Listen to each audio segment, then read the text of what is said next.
Watch and burn. Hey everyone, so tonight I want to discuss Digital Hardcore Records release number 14, and that is Curse of the Golden Vampire.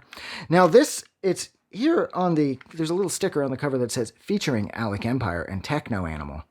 But this record is Alec Empire and Techno Animal, which is one of the guys from Godflesh and another, I can't remember the other guy, what band he's from, but they're two bands that I know.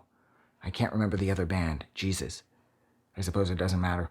But this record, like I said, it is Alec Empire and these two people known as Techno Animal creating this record. It's not a bunch of other people featuring Techno Animal and Alec Empire like it's suggesting. And I guess it's doing that to try and be clever and to sort of camouflage the fact that this is Alec Empire and a couple of his buddies. I believe too, Curse of the Golden Vampire released a second record called, what was it, Mass Destruction, I think. And Empire wasn't on it for some reason, and I have no idea why. This record is a lot of fun, but I do find this record, although it's staticky and kind of crazy at times, I do find overall this record played it a little safe. It still gets kind of nuts, and it still fits very well in with everything else that DHR had done, at least up until this point. But there's something about this album that feels too reined in, like it's like they're sort of like keeping their guard up and they're not just kind of letting loose like so much of the other stuff on DHR at this point had been doing.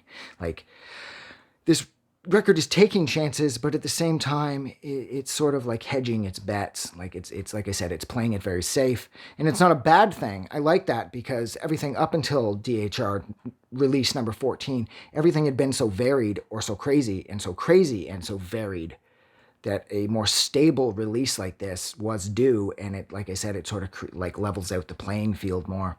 And the music is fun, and there's a lot of groove, and there's a lot of melody, and it is still staticky, and it is still loud, but it's not nearly as loud as anything else, pretty much, that DHR had released up until this point.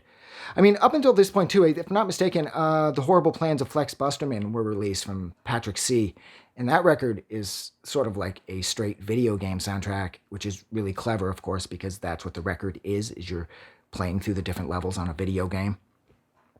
So that didn't really fit in with like the craziness and the staticky noise-based shit that DHR was doing at this point. But this, I found, this production-wise, it's just as big and booming as anything DHR had released. But there's something about it that I just couldn't connect with. And maybe it is the reined in, like they're like how it feels like they're holding back. Maybe that's what it is. But there is something about this record that I don't know. Like I said, I just can't connect with it. But yeah, so look, I'm going to go. I don't want to discuss things that I don't love so much because I find that I don't have a hell of a lot to say about them, whereas when it comes to things that I do love, I can talk about them endlessly. And I don't like bashing things, and that's definitely not what I was attempting to do here. The Curse of the Golden Vampire, this is a very well-realized album from Alec Empire and Techno Animal, but it just wasn't necessarily for me, and it's not what I was looking for from DHR up until this point, at least. So, yeah. If you like this review, don't forget to do something nice for somebody, and I'm going to go. So you guys have a good night. You're amazing. I'll see you soon. I just wanted to say thank you for making it through the entire video. I really appreciate it. And I'm going to remind everyone one more time, even though I've probably already done this in the video that you just watched, to please click the like button as well as the subscribe button because it helps this channel grow. And thank you for hitting like and subscribe, and we will see you guys really soon.